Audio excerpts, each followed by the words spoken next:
नमस्कार दोस्तों, कैसे हैं आप लोग। सभी लोग उम्मीद करता हूं कि आप लोग अच्छे होंगे। मैं विवेकानंद मिश्रा, प्रवक्ता हिंदी, शिवाजी बालिका इंटरमीडिएट कॉलेज, बांकी चौराहा, देवरिया।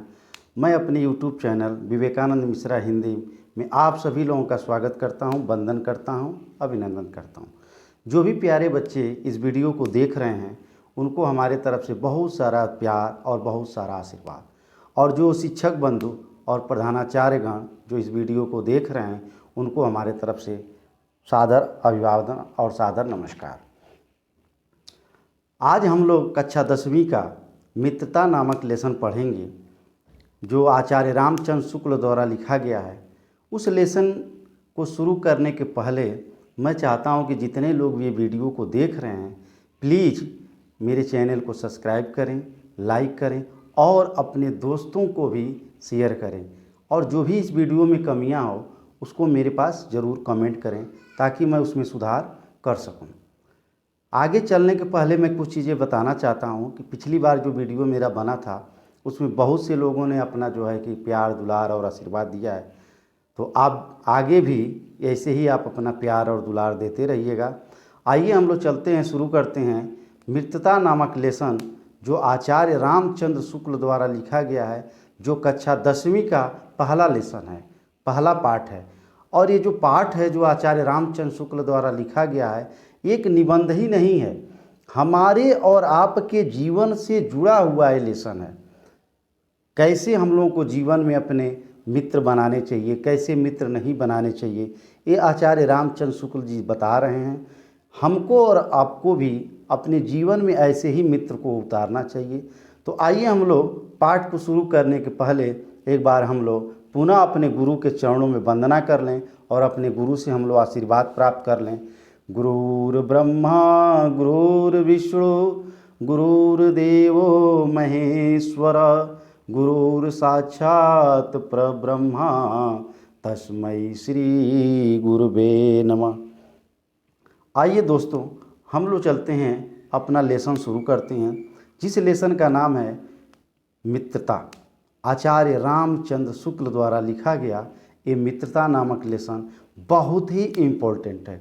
बोर्ड परीक्षा से संबंधित यह लेसन बहुत ही इम्पोर्टेंट है। हर साल इस लेसन से कहीं न कहीं से उठा करके गद्यांश पूछता है, इसलिए इस लेसन को आप लोग बहुत ही ध्यानपूर्वक इसकी व्याख्या को आप लोग सुनिएगा। मैं एक एक शब्दों की व्याख्या आप लोगों के समझ करूंगा और इसको अगर आप ध्यान से सुनिएगा, रटने का प्रयास बिल्कुल मत करिएगा जो मैं पहले वीडियो में बता चुका हूं। और आप लोग ध्यान से इसकी एक एक चीज़ को समझिएगा ताकि कहीं भी पूरे चैप्टर से कहीं से भी अगर उठा करके गद्यांश पूछ दे तो आपको कोई दिक्कत ना हो। इस गद्यांश पर आधारित आप लोगों को पता है प्रश्न आते हैं, क्वेश्चन आंसर आते हैं, संदर्भ पूछता है, रेखांकित अंश की व्याख्या करता है। तो अगली जब वीडियो बनेगी उस वीडियो में हम लोग जीवन परिचय को अच्छे तरह से पढ़ेंगे और समझेंगे। आइए हम लोग रामचंद्र शुक्ल द्वारा लिखा गया जो निबंध है मित्रता, उस लेसन को हम लोग पढ़ते हैं। मैं पुस्तक अपने पास रखा हूँ, आप लोग भी अपने आगे पुस्तक रख लीजिए ताकि पुस्तक और पेंसिल दोनों साथ में आप लोगों को रखना चाहिए, इसलिए कि कोई भी कठिन जो शब्द मिलेगा उसको जब मैं बताऊंगा तो आप लोगों को समझने में दिक्कत नहीं होगी, उसको आप लोग लिख लेंगे। तो इसलिए आप लोग भी, मैं पुस्तक से ही पढ़ाता हूं, मैं किताब से ही पढ़ाता हूं। किताब अपने सामने है, मेरे सामने है, मैं किताब से ही पढ़ा रहा हूं। आप लोग भी किताब रख लीजिए, किसी भी प्रकाशन की बुक हो आप रख लीजिए, प्रकाशन से कोई दिक्कत नहीं है। आइए हम लोग चलिए शुरू करते हैं। जब कोई युवा पुरुष अपने घर से बाहर निकलकर बाहरी संसार की दुनिया में अपनी स्थिति को जमाता है तब सबसे पहले उसको किस बात की कठिनता होती है? मित्र बनाने की। लेखक कह रहा है कि जब कोई युवा, यहाँ पे युवा पुरुष का मतलब ये नहीं कि केवल लड़कों से मतलब है, युवा पुरुष का मतलब कि लड़कियाँ जो छात्राएं हैं, जो हमारी बहनें हैं, जो बहनी हैं, उनको भी कहा है। लेखक ने यह शब्द उनके लिए भी प्रयोग किया है कि जब कोई युवा पुरुष, यानी पुरुष लड़की हो या लड़का हो, घर से जब भी बाहर निकलता है तो सर्वप्रथम इस संसार में अपनी स्थिति जमाने के लिए सबसे पहली उसकी कठिनता आती है, सबसे पहले उसको दिक्कत किस बात की आती है? मित्र चुनने की आती है। फ्रेंड, जिसको मित्र को फ्रेंड दोस्त कहते हैं, सर्वप्रथम सबसे पहली दिक्कत आती है मित्र बनाने की। लेखक आगे क्या कह रहा है? यदि उसकी स्थिति बिल्कुल एकांत और निराली नहीं रहती। एकांत का मतलब बहुत से ऐसे छात्र होते हैं जो बिल्कुल एकांत प्रिय रहते हैं, क्लास में जाएंगे सबसे एकांत रहेंगे, बिल्कुल एकांत रहेंगे, किसी से कोई मतलब नहीं, कोई लेना देना नहीं। अगर ऐसे छात्र अगर नहीं है, एकांत नहीं है, एकांत प्रिय नहीं है और निराली नहीं है, उसकी मतलब तो उसकी जान पहचान, लोगों से जो जान पहचान है वह बिल्कुल धड़ाधड़ बढ़ने जाती है। लेखक का कहना धड़ाधड़, धड़ाधड़ का मतलब एक एक करके उसके मित्र क्या होते हैं? बनते जाते हैं। अगर उसकी प्रवृत्ति एकांत नहीं है तब, अगर उसकी प्रवृत्ति एकांत प्रिय है तब उसके मित्र जो है धड़ाधड़ नहीं बनेंगे। अगर उसकी एकांत प्रिय नहीं है तब, धड़ाधड़ का मतलब एकाएक उसके मित्र क्या होंगे? बनते जाएंगे। और थोड़े ही दिनों में कुछ लोगों से उसकी जान पहचान हो जाएगी। कुछ ही दिन जब बीतेगा तो उसकी कुछ लोगों से जान पहचान क्या हो जाएगी? जान पहचान हो जाएगी और उनसे हेल मेल हो जाएगा। हेल मेल का मतलब मिलना जुलना हो जाएगा। आप कहाँ के हो, आप कहाँ के हो, किस क्लास में पढ़ते हो? हम भी 10th क्लास में पढ़ते हैं। मिश्रा सर की घंटी में पढ़ते हो, हिंदी पढ़ाते हैं सर, कैसे पढ़ाते हैं, मैथ। तो उनसे हेल मेल हो जाएगा, मेल मिलाप हो जाएगा। और यही हेल मेल, आगे लेखक कह रहा है, यही हेल मेल बढ़ते बढ़ते मित्रता के रूप में परिवर्तित हो जाएगा। ये जो हेल मेल है, यही हेल मेल बढ़ते बढ़ते उन दोनों के बीच में मित्रता के रूप में क्या हो जाएगा? परिणित हो जाएगा। परिणित का मतलब हो जाएगा बदल जाएगा। आप लोग पेंसिल लिए रहिए और बैठ करके लिखते रहिए, किताब पढ़ें। परिणित का मतलब होता है कि मित्रता के रूप में कन्वर्ट हो जाना, यानी मित्रता के रूप में बदल जाना। मित्रों के चुनाव की उपयुक्तता पर उसके जीवन की सफलता निर्भर हो जाती है। लेखक ने कितनी अच्छी बात कहा है कि मित्र की चुनाव की उपयुक्तता पर उसके जीवन की सफलता निर्भर हो जाती है। जैसा आप अपने जीवन में मित्र का चुनाव करेंगे, वह मित्र आपके जीवन में कैसा है कैसा नहीं है, वह आपके जीवन में सफलता लाएगा कि असफलता लाएगा, कि आपके जीवन में गड्ढे खोदेगा कि आपको आगे बढ़ाएगा, यह आपके मित्र के चुनाव करने पर निर्भर करता है। आप अच्छे मित्र का चुनाव करते हैं कि बुरे मित्र का चुनाव करते हैं, लेखक आगे बता रहा है, आइए सुनते हैं। क्योंकि संगति का गुप्त प्रभाव हमारे आचरण पर बड़ा भारी पड़ता है। गुप्त, जो गुप्त मतलब जो दिखाई न देता हो, जो आचरण है मित्र का, जो आचरण है, जो गुप्त आचरण है, वह हमारे ऊपर क्या होता है? बहुत भारी पड़ता है। हम ऐसे समय में समाज में प्रवेश करके अपना आरंभ करते हैं। हम लोग ऐसे समय में समाज में प्रवेश करते हैं, आरंभ करते हैं, जबकि हमारा चित्त मतलब हमारा मन कोमल और हर तरह का संस्कार ग्रहण करने योग्य होता है। जो 10वीं के बच्चे पढ़ते हैं वह मुख्यतः 13, 14 या 15 साल के या 16 साल के ऐसे ही उनकी आयु होती है। तो उनका जो चित्त होता है, उनका जो हृदय होता है, वो बिल्कुल कोमल होता है। उनके चित्त में जो भी कुछ डाल दिया जाएगा वो ग्रहण कर लेंगे। अच्छा डाला जाएगा तब भी ग्रहण कर लेंगे, बुरा डाला जाएगा तब भी ग्रहण कर लेंगे।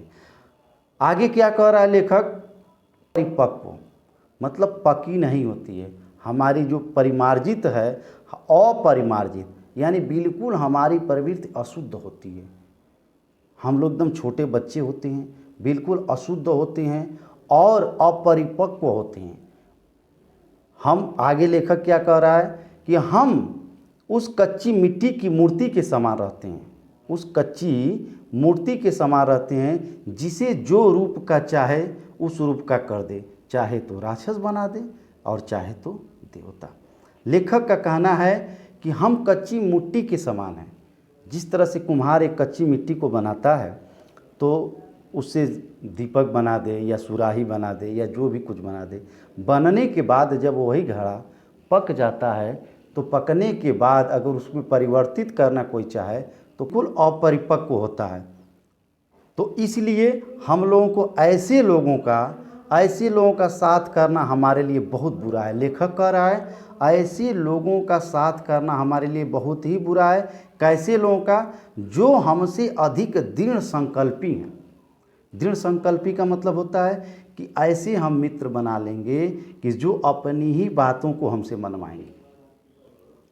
जो कहेंगे वही बात हमको मानना पड़ेगा। अगर वो गलत कहेंगे तो हमको गलत का मानना पड़ेगा।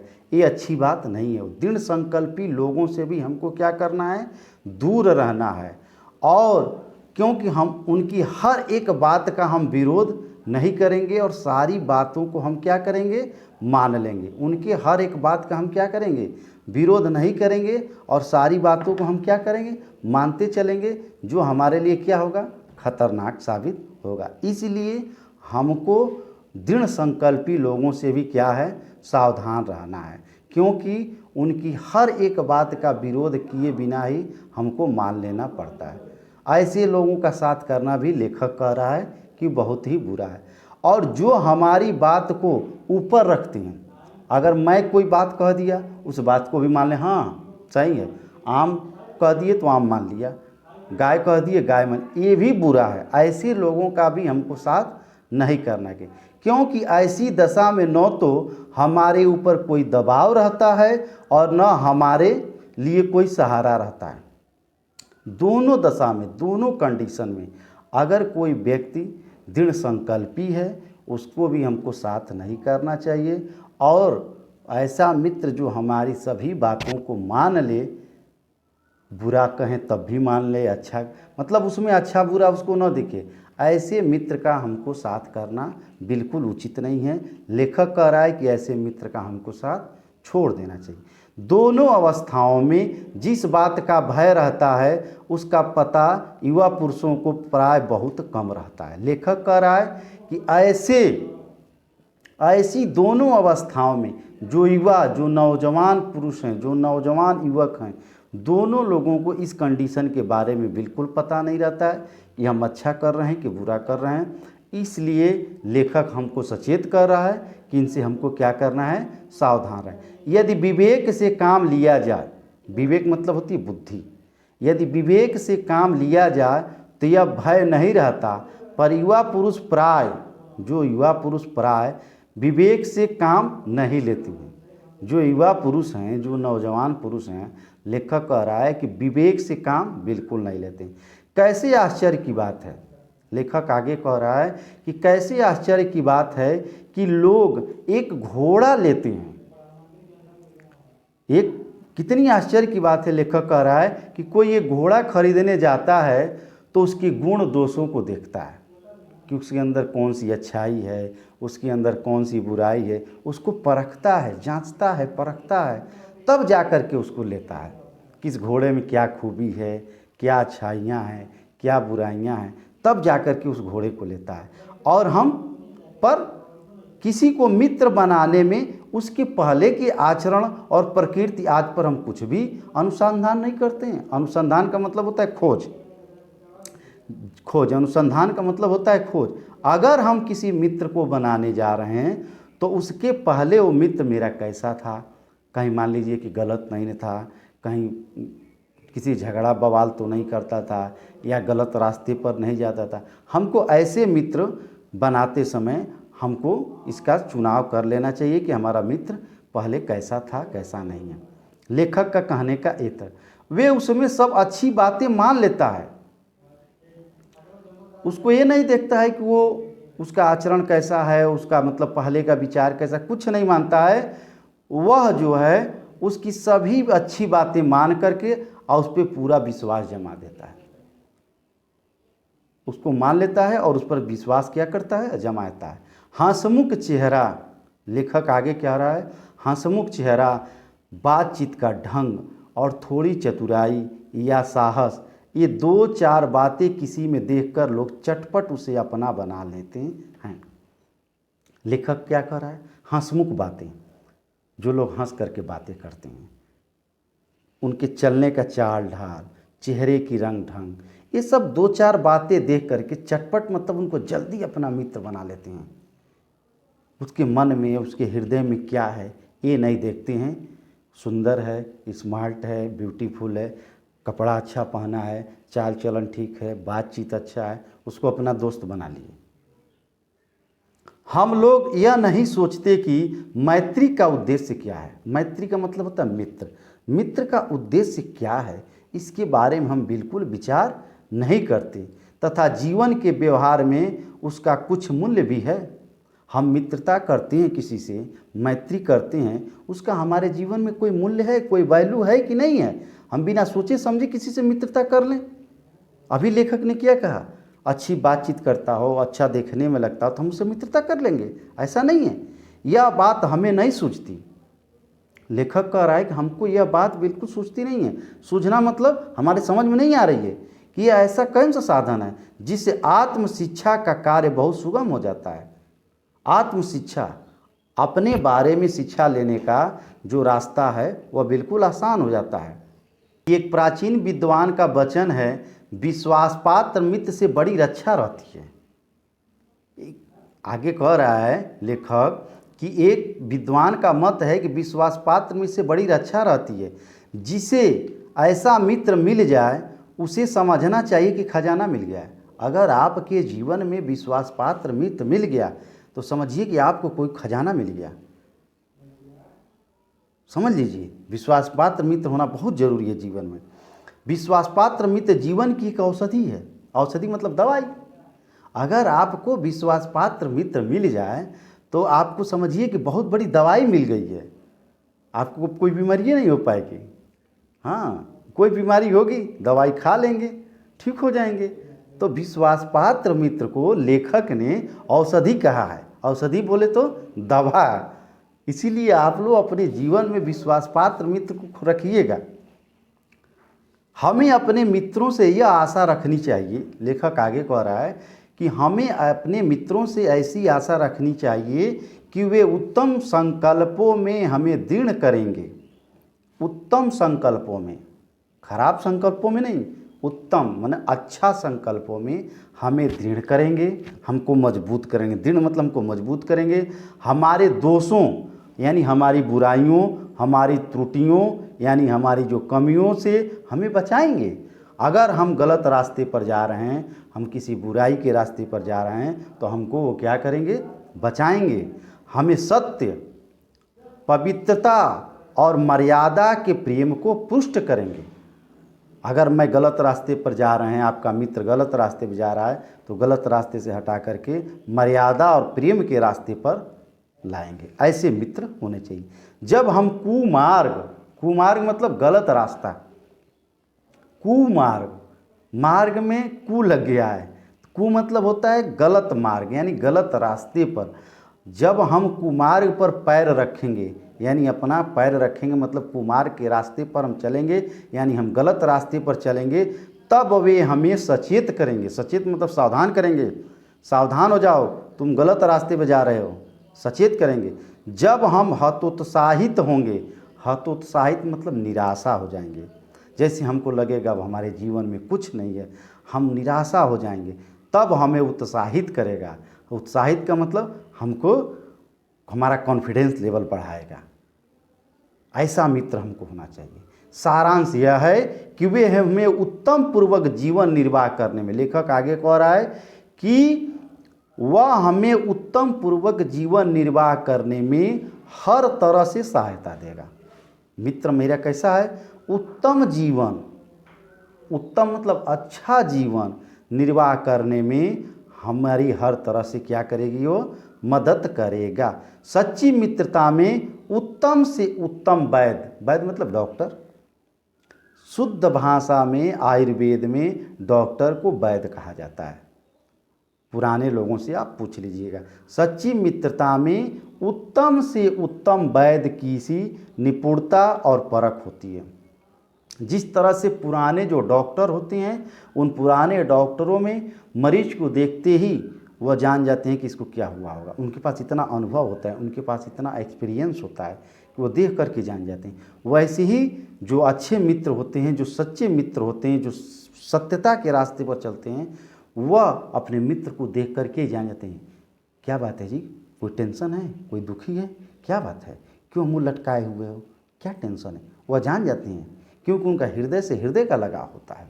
वह परख रखते हैं, अच्छी परख रखते हैं, ताकि गलत बुरे का वो ख्याल रखते हैं। अच्छी से अच्छी माता का धैर्य और कोमलता होती है। माता, पुत्र कितना हो गलत काम करे, माता जो होती है, माता के अंदर बहुत धैर्य होता है, धैर्यवान होती है। वह हर सुख दुख को सह करके अपने पुत्र का लालन पालन और पोषण करती है। इसीलिए माता क्या होती है, धैर्यवान होती है। ऐसे ही मित्रता करने का प्रयत्न प्रत्येक पुरुष को करना चाहिए। जितने भी पुरुष हैं, जितनी भी बहनें हैं, जितनी भी जो है कि छात्राएं हैं, जितनी भी महिलाएं हैं, उन सभी को लेखक कह रहा है कि अपने जीवन में प्रत्येक लोगों को ऐसे मित्र बनाने चाहिए जो माता के अनुसार धैर्यवान हो, जो मित्र के अंदर परखता हो कि हमारे अंदर सुख दुख को परख सके, हमको जान सके। ऐसे मित्र को हमको अपने जीवन में बनाना। लेखक आगे कह रहा है कि छात्रावास में मित्रता की धुन सवार रहती है। छात्रावास में मित्रता की धुन सवार रहती है, मित्रता हृदय से उमड़ पड़ती है। छात्रावास मतलब छात्र जीवन, जो छात्र का जीवन होता है उसमें मित्रता की धुन सवार रहती है। हम कितने मित्र बना लें, हमारे 2 फ्रेंड हो जाएं, 4 फ्रेंड हो जाए, 5 फ्रेंड हो जाए, हमारे तो इतने फ्रेंड है, हमारे तो इतने फ्रेंड, तुम्हारा तो कोई फ्रेंड। मतलब मित्रता की धुन सवार रहती है और मित्रता हृदय से उमड़ पड़ती है। हृदय बनाने के लिए हृदय से उमड़ पड़ती है कि हम कितने मित्र बना लें। पीछे के जो स्नेह बंधन होते हैं, पीछे जो हमारे पीछे बीत चुका है, जो स्नेह यानी प्रेम बंधन होते हैं, उसमें न तो उतनी उमंग रहती है और न ही उतनी खिन्नता। खिन्नता मतलब द्वेष। पीछे कह रहा है लेखक, पीछे के बारे में कह रहा है, यानी बचपना में आपको भेज दे रहा है। बचपन में जो बच्चे होते हैं वह तुरंत एक दूसरे बच्चे से झगड़ा कर लेते हैं और तुरंत कट्टी हो जाएंगे, तुरंत मिट्टी हो जाएंगे। मतलब उनके में तुरंत चलता रहता है। जो पीछे का स्नेह तुरंत हो जाएगा, तुरंत आज झगड़ा करेंगे, 1 घंटे के बाद फिर मिल जाएंगे। तो पीछे में न तो उतनी उमंग रहती है, न तो उतनी खिन्नता रहती है। बाल मैत्री में जो मग्न करने वाला आनंद होता है, बाल मैत्री, लेखक कह रहा है बाल यानी बालकों के अंदर जो मित्रता करने का, मुँह मग्न करने के यानी आनंद होता है, जो बच्चों में आनंद होता है, वो हृदय से बेधने वाली ईर्ष्या और खिन्नता होती है। वो तुरंत हृदय से नाराज़ हो जाएंगे। छोटे बच्चे होते हैं तुरंत हृदय से नाराज़ हो जाएंगे और कुछ समय के बाद फिर से वो सही हो जाएंगे। और वह कहाँ, आज के समय में ऐसा कुछ नहीं है। मतलब आज का समय कहने का मतलब है जो बचपना है और बचपना में आज का जो उम्र है, इसके विषय में कह रहा है, समय के लिए नहीं कह रहा है। धीरे धीरे आपकी उम्र बढ़ती जाएगी, मित्रता बदलते जाएंगे, स्कूल कॉलेज यूनिवर्सिटियों में आप पढ़ते जाएंगे तो मित्रता परिवर्तित होती जाएगी। कैसी मधुरता और कैसी अनुरक्ति होती है। अनुरक्ति के मतलब होता है आकर्षण, एक दूसरे के प्रति आकर्षण होता है। कैसा अपार विश्वास होता है, एक दूसरे के प्रति बहुत विश्वास होता है, प्रेम होता है। क्योंकि छोटे बच्चों के अंदर छल कपट द्वेष कुछ ऐसा होता नहीं है। ज्यों ज्यों उम्र बढ़ने लगती है ये सारी समस्याएं पैदा होने लगती है मित्रता में। हृदय के कैसे कैसे उद्गार निकलते हैं, उद्गार अंदर से हृदय के द्वारा जो चीज़ें निकलती हैं उसको उद्गार करते हैं। वर्तमान कैसा आनंदमय दिखाई देता है। वर्तमान में लेखक कह रहा है कि वर्तमान कितना आनंदमय दिखाई देता है और भविष्य के संबंध में कैसी लुभावनाएं कल्पनाएं मन में रहती हैं। भविष्य में मन को लुभाने वाली जो कल्पनाएं होती हैं, जो हम कल्पना में देखते हैं, जो सोचते हैं ऐसा हो जाता, ऐसा हो जाता, कितनी जल्दी बातें लगती हैं, कितनी जल्दी बच्चों में तुरंत नाराज़ हो जाएंगे और तुरंत मना लेंगे। लेकिन सहपाठी की जो मित्रता होती है, सहपाठी, सहपाठी का मतलब होता है साथ साथ पढ़ने वाला, उसको हम क्या बोलते हैं, सहपाठी। हमारे क्लास में साथ जो पढ़ने वाले मित्र हैं उनको हम सहपाठी बोलते हैं। इस युक्ति में हृदय के कितने भारी उथल पुथल का भाव भरा हुआ है।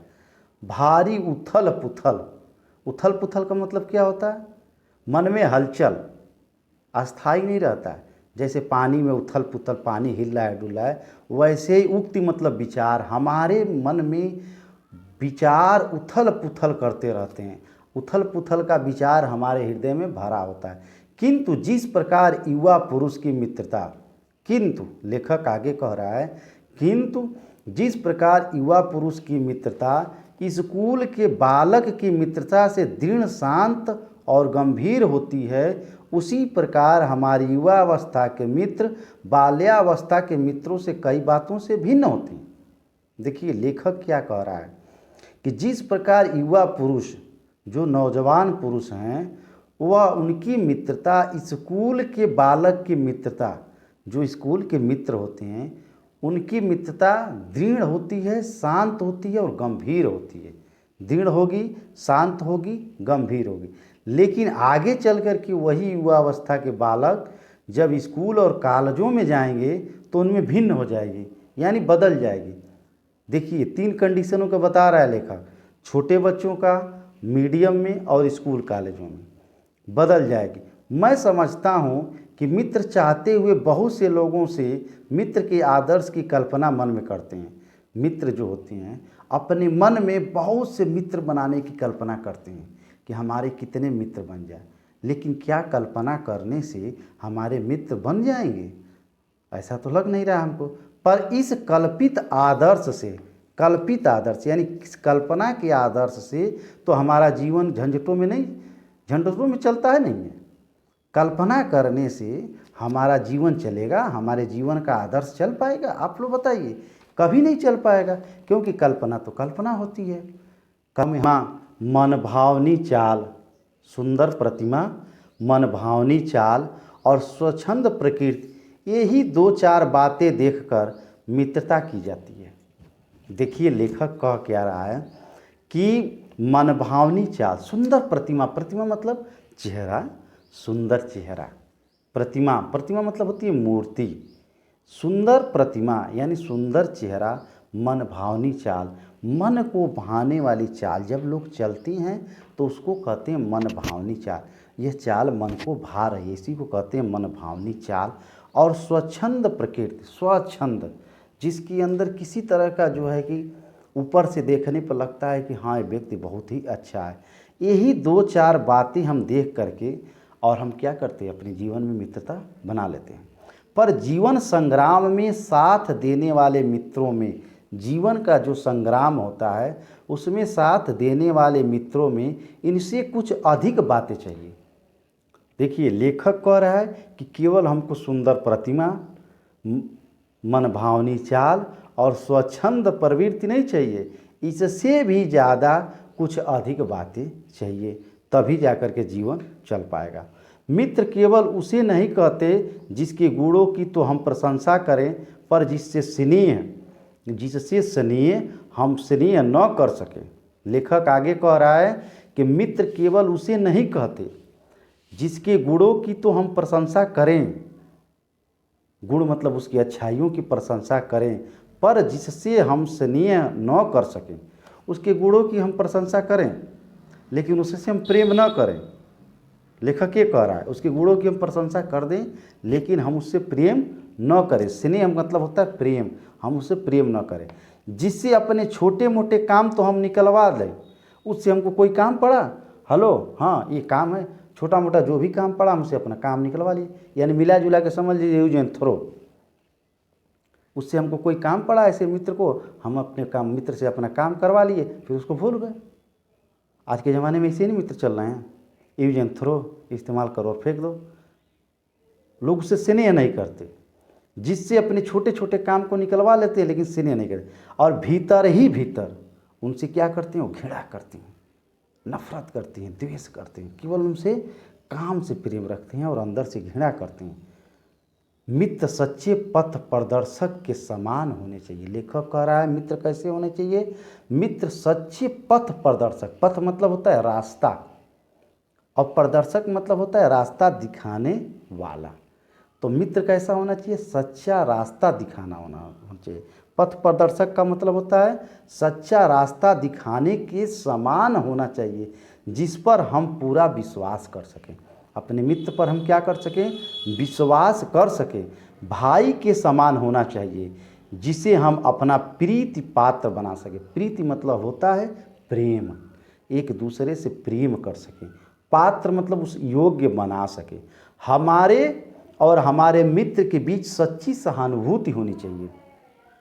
एक मित्र का एक मित्र से दोनों के बीच में सच्ची सहानुभूति होनी चाहिए। एक मित्र ऐसा नहीं कि दूसरे मित्र से द्वेष करे, ऐसा नहीं होना चाहिए। एक दूसरे से सच्ची सहानुभूति होनी चाहिए, ऐसी सहानुभूति जिससे एक के हानि लाभ से दूसरे का हानि लाभ हो।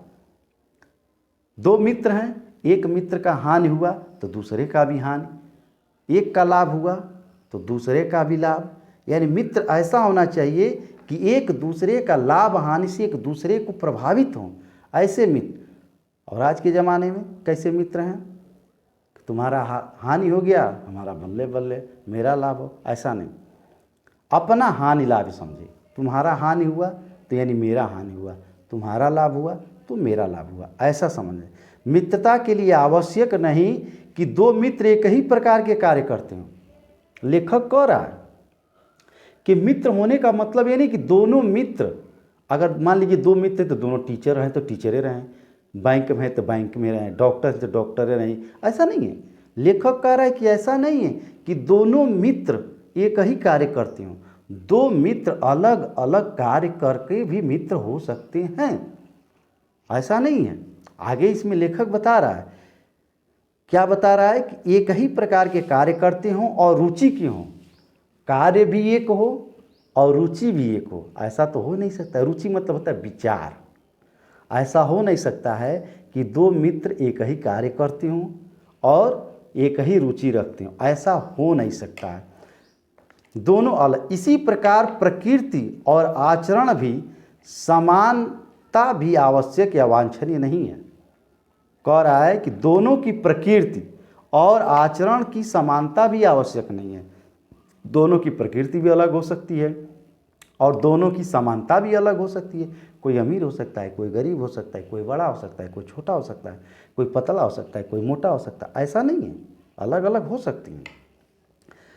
दो भिन्न प्रकृति के मनुष्यों में बराबर प्रीति और मित्रता रही है। इसका प्रमाण दे रहा है लेखक कि दो भिन्न प्रकृति के लोगों में प्रेम और मित्रता रही है। राम धीर और शांत प्रवृत्ति के थे। रामचंद्र जी क्या थे, शांत थे और धीर थे, गंभीर प्रकृति के थे। और वहीं लक्ष्मण क्या थे, उग्र थे, पर्दे गरमा जाते थे, पर्दे कहते थे भैया का ये तो मार दें, स्वभाव के थे। पर दोनों भाइयों में अत्यंत प्रगाढ़ स्नेह था। दोनों भाइयों की दो प्रकृति थी, लेकिन दोनों भाइयों में अत्यंत स्नेह था, प्रगाढ़। प्रगाढ़ का मतलब बहुत ज़्यादा प्रेम था। उद्गार तथा उच्चाशय कर्ण, कर्ण के बारे में आप लोग जानते हैं ना, कर्ण उदार प्रकृति का था। उच्चाशय मतलब होता है उच्च आकांक्षा वाला, उच्चाशय का मतलब होता है उच्च आकांक्षा वाला कर्ण। और दुर्योधन, लोभी दुर्योधन। लेखक कह रहा है उदार तथा उच्चाशय कर्ण और लोभी दुर्योधन के स्वभाव में कुछ विशेष समानता नहीं थी। कर्ण उच्च आकांक्षा वाला और दुर्योधन लालची, बहुत बड़ा लालची व्यक्ति था, लेकिन दोनों में खूब मित्रता चली, खूब मित्रता चली। राम और सुग्रीव की मित्रता को ले लीजिए।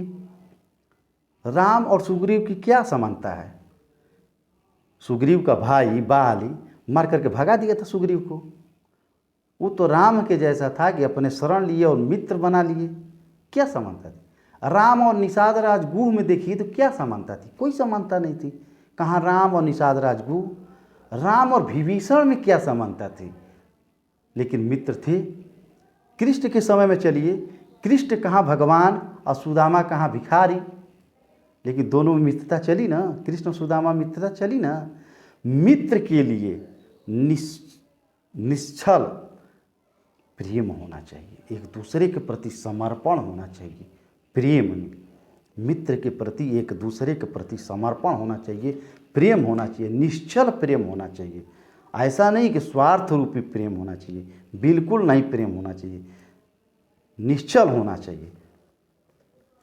और खूब चलिए, यह कोई बात नहीं है कि एक ही स्वभाव और एक ही रुचि के लोगों में मित्रता हो सकती है। ऐसा नहीं है कि एक ही स्वभाव और एक ही लोगों के साथ मित्रता हो सकती है, ऐसा कोई बात नहीं है। अलग अलग प्रकृति के साथ भी लोगों के साथ मित्रता हो सकती है, जिसका अभी प्रमाण दिया गया है।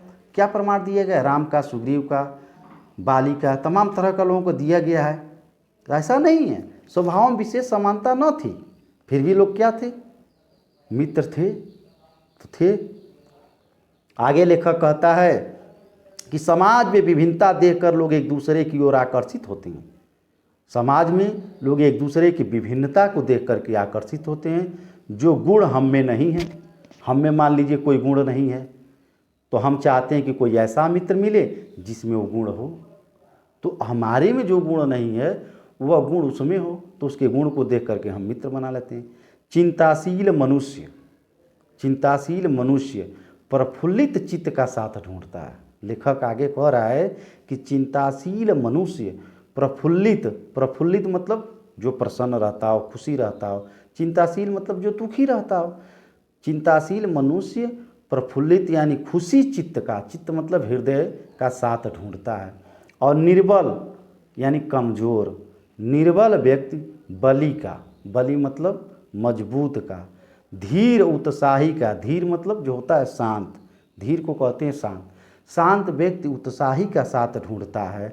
और उच्च आकांक्षा वाला चंद्रगुप्त, चंद्रगुप्त मौर्य के बारे में आप लोग जानते ही हैं। उच्च आकांक्षा वाला चंद्रगुप्त मुक्त युक्ति और उपाय के लिए चाणक्य का मुंह ताकता था। अगर चाणक्य नहीं रहता ना तो चंद्रगुप्त मौर्य भारत पर विजय नहीं प्राप्त कर पाता।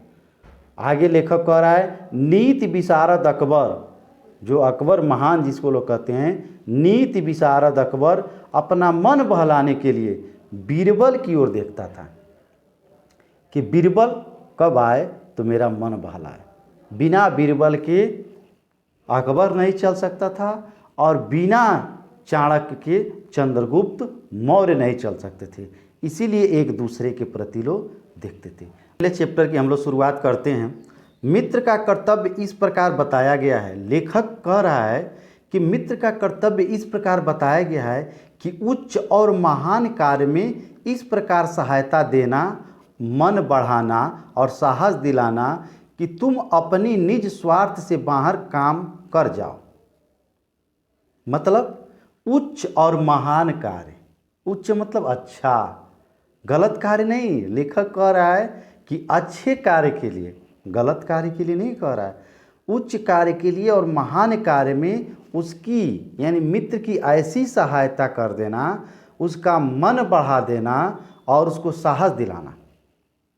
देखिए, साहस दिलाने की मैं बात कर रहा हूँ तो एक बात मैं आप लोगों को बता देना चाहता हूँ। जब सुग्रीव को उसका भाई बाली मार के भगा दिया तब राम के पास गए, और जब राम उनको मित्र के रूप में मिल गए तो राम ने कहा सुग्रीव जाओ तुम बाली से युद्ध करो, मैं तुम्हारे साथ हूँ।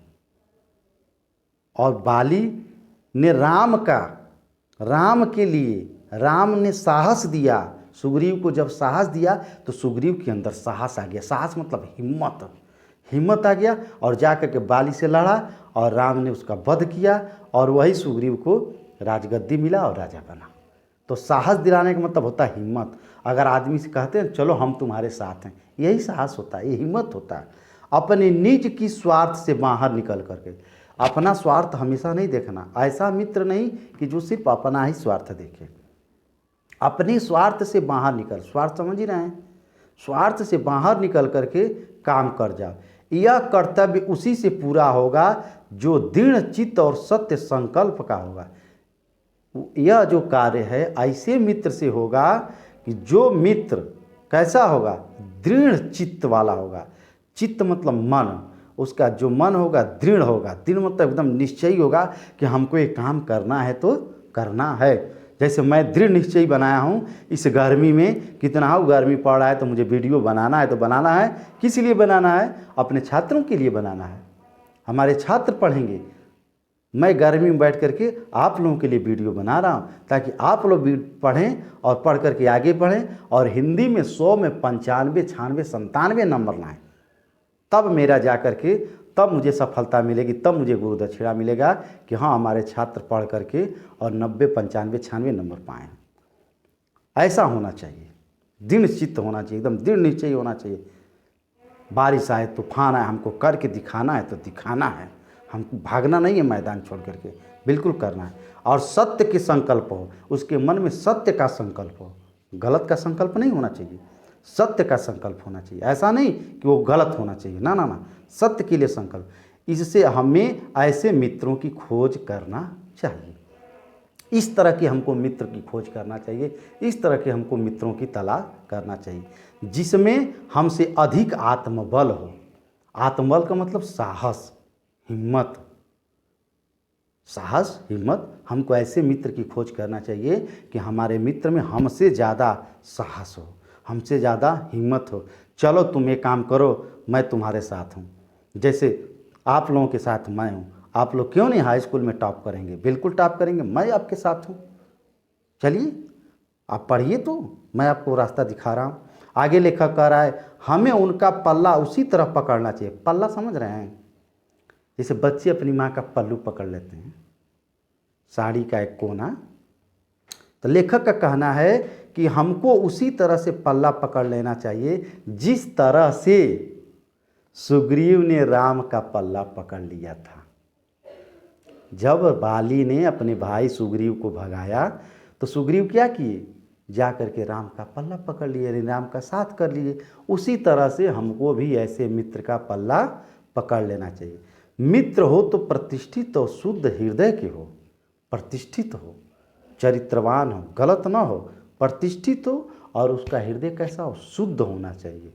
ये नहीं कि मुँह में राम बगल में छुरी, ऐसा नहीं होना चाहिए। मृदुल, मृदुल मतलब होता है मधुर, मुलायम उसका हृदय होना चाहिए, मधुर होना चाहिए। और पुरुषार्थ, पुरुषार्थ का मतलब जो अपने कर्म पे विश्वास करता हो। ये नहीं कि मेरे भाग्य में लिखा होगा तो होगा। घर में मान लीजिए चावल दाल सब कुछ है, अब भगवान कह दिए कि हे भगवान हमारी किस्मत बना होगा तो हमारे मुंह में चला जाएगा, ना ना ना, उसके लिए पुरुषार्थ करना पड़ेगा। उठ करके आटा सानना पड़ेगा, उसको रोटी बनाना पड़ेगा, तब जा करके हमको मिलेगा ना। इसी को हम पुरुषार्थ कहते हैं।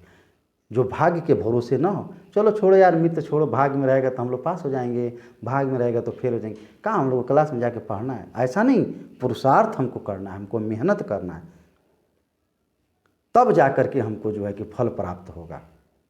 शिष्ट और सत्यनिष्ठ हो। सत्यनिष्ठ, जो सत्य की रास्ते पर चलने वाला हो, जिससे हम अपने को उनके भरोसे पर छोड़ सकें। ऐसा मित्र होना चाहिए कि ऐसे मित्र हो जिसके भरोसे पर हम अपने आप को छोड़ सकें। ऐसा विश्वास पात्र मित्र होना चाहिए और यह विश्वास कर सके कि उनसे किसी प्रकार का हमको धोखा न मिले। ऐसा मित्र होना चाहिए कि हमारे मन में बात भी बैठा हुआ हो कि हमको इस मित्र से हमको धोखा नहीं मिलेगा, यह मित्र मेरे साथ कभी चीटिंग नहीं कर सकता है, यह मित्र मेरा कभी मेरे साथ धोखा नहीं कर सकता है। ऐसे मित्र की तलाश आप लोगों को करनी चाहिए। आइए आचार्य रामचंद्र शुक्ल जी आगे क्या कहते हैं। जो बात ऊपर मित्रों के संबंध में कही गई है, जो अभी हम लोगों ने पढ़ा है, उसी के बारे में लेखक कह रहा है कि जो बात लेखक कह रहा है कि जान पहचान के लोग ऐसे हों जिनसे हम कुछ लाभ उठा सकें, जान पहचान के लोग ऐसे हों जो उनसे लाभ उठा सकें, जो हमारे जीवन को उत्तम और आनंदमय करने में कुछ सहायता दे सकते हों, तो यद्यप उतनी नहीं जितनी गहरे मित्र दे सकते हैं।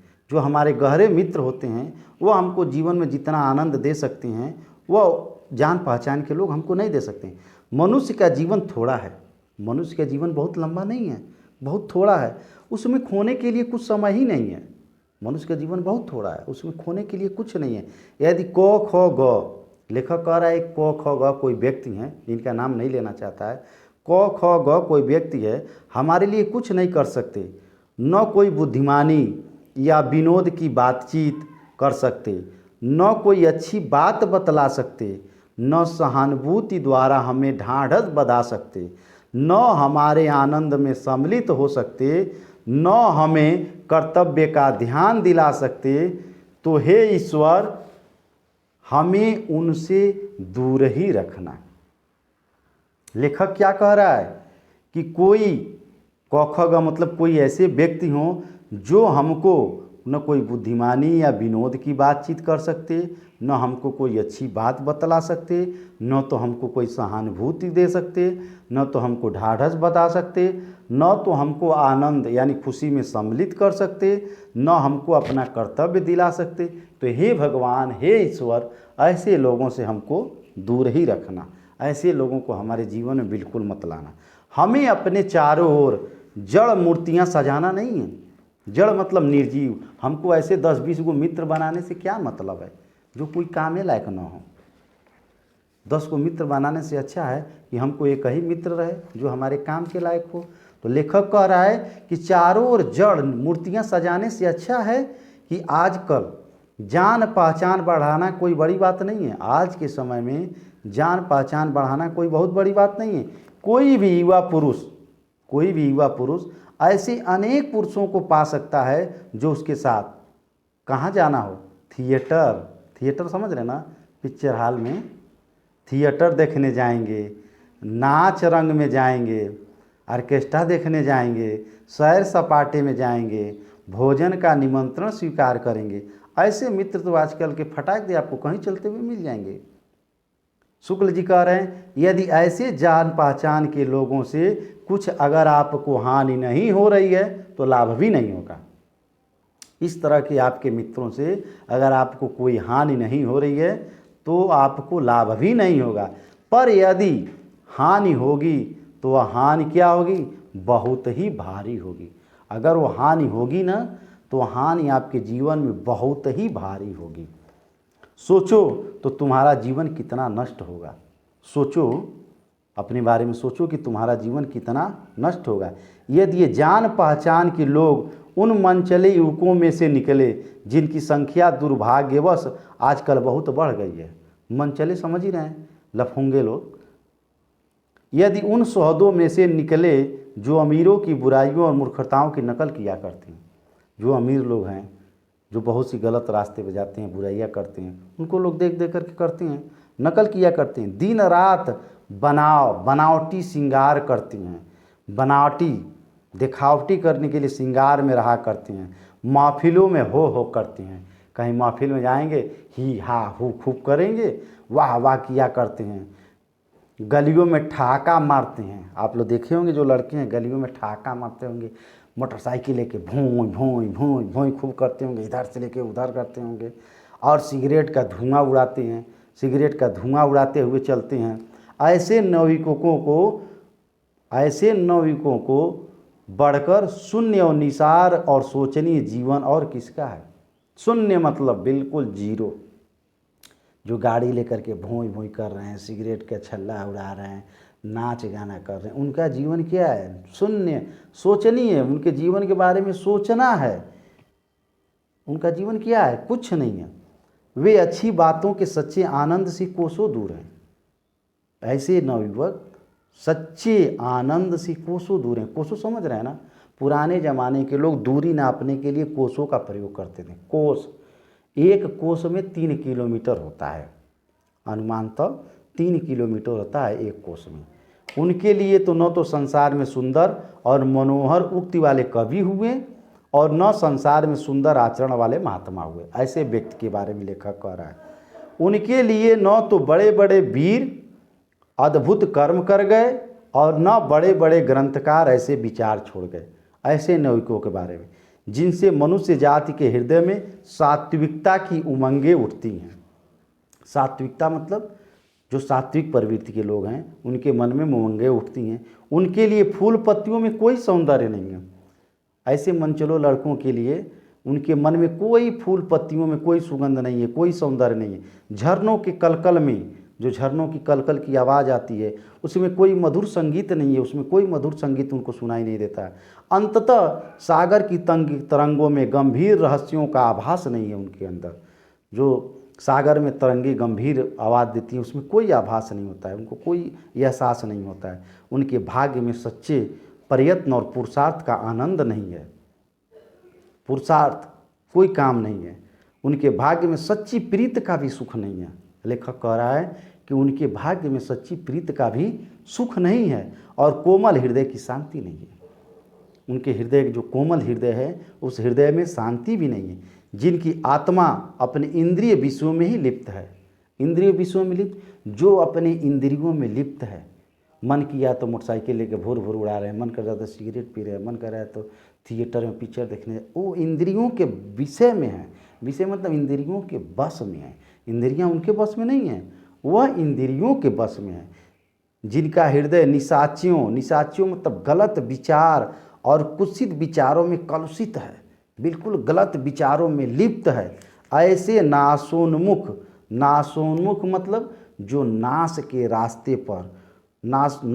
रास्ते पर प्राणियों को दिन रात अंधकार में पतित का मतलब होता है पतन होते देख कौन ऐसा होगा जो तरस नहीं खाएगा।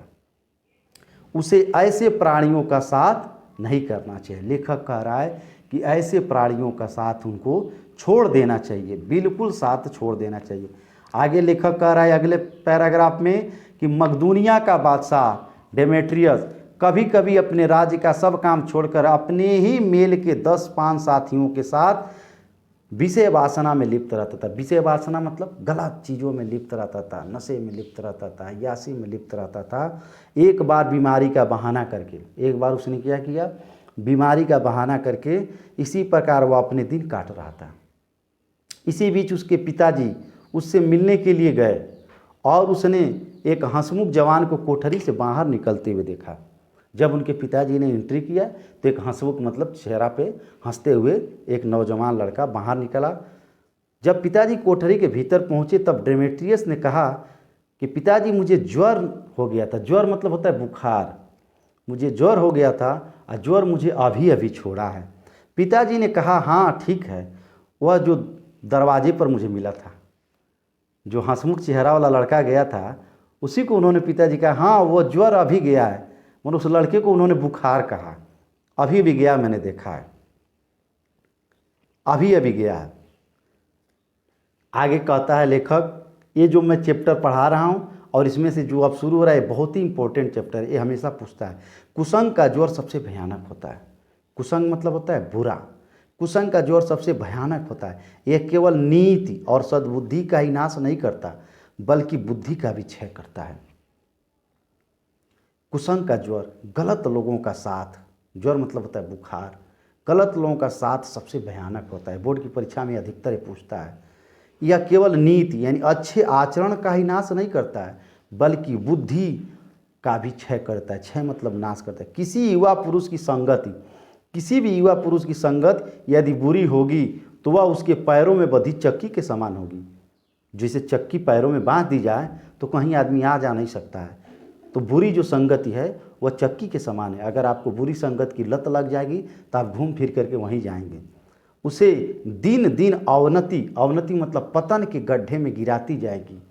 और यदि अच्छी होगी तो सहारा देने वाली बाँव के समान होगी। अगर आपकी संगति अच्छी होगी तो आपको बाँव मतलब आपको अच्छी सहारा देगी और आपको आगे बढ़ाएगी और निरंतर उन्नत की तरफ आपको उठाती जाएगी। आप हमेशा उन्नत की तरफ यानी आगे की तरफ बढ़ते जाएंगे। अगले चैप्टर में क्या हो रहा है लेखक कि इंग्लैंड के एक विद्वान को युवावस्था में राज दरबारियों में जगह नहीं मिली। इस पर वो जिंदगी भर अपने भाग्य को सराहता रहा। किसी को न मिले नौकरी तो जिंदगी भर अपने भाग्य को कोसेगा, लेकिन वो लेखक कह रहा है कि वो लड़का अपने जिंदगी भर भाग्य को सराहता रहा। बहुत से लोग तो इसे अपना बड़ा भारी दुर्भाग्य समझते, बहुत से लोग अपने भाग्य को दुर्भाग्य समझते, पर वो अच्छी तरह जानता था कि वह वहाँ पर बुरे लोगों की संगत में पड़ता। वहाँ पर जब लड़का कह रहा है कि मैं जाता था बुरे संगत में पड़ता तो उसकी आध्यात्मिक उन्नति में बाधा होता।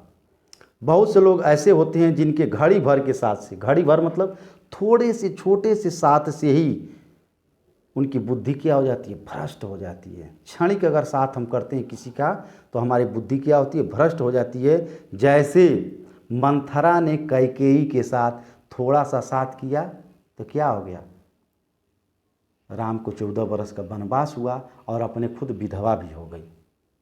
तनी सा कैकेयी का साथ मंथरा से हुआ, बुद्धि भ्रष्ट हो गई, राम को 14 बरस का वन मांगी और अपना खुद विधवा भी हो गई। तो क्षण घड़ी भर का साथ से भी बुद्धि क्या होती है, भ्रष्ट हो जाती है।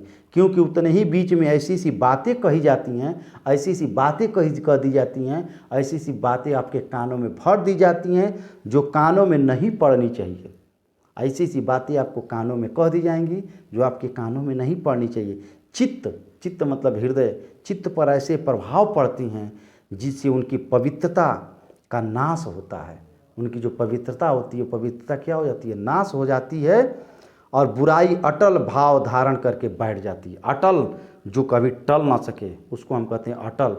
अटल बुराई बहुत अटल होती है, अच्छाई जल्दी नहीं आती है। बुराई फटाक दे आपको आ जाएगी। बुराई अटल भाव धारण करके बैठ जाती है। बुरी बातें हमारी धारणा में बहुत दिनों तक टिकती है। बुरी बातें हमको कभी नहीं भूलती है। कोई अगर कुछ कह दिया है तो कभी नहीं भूलती है।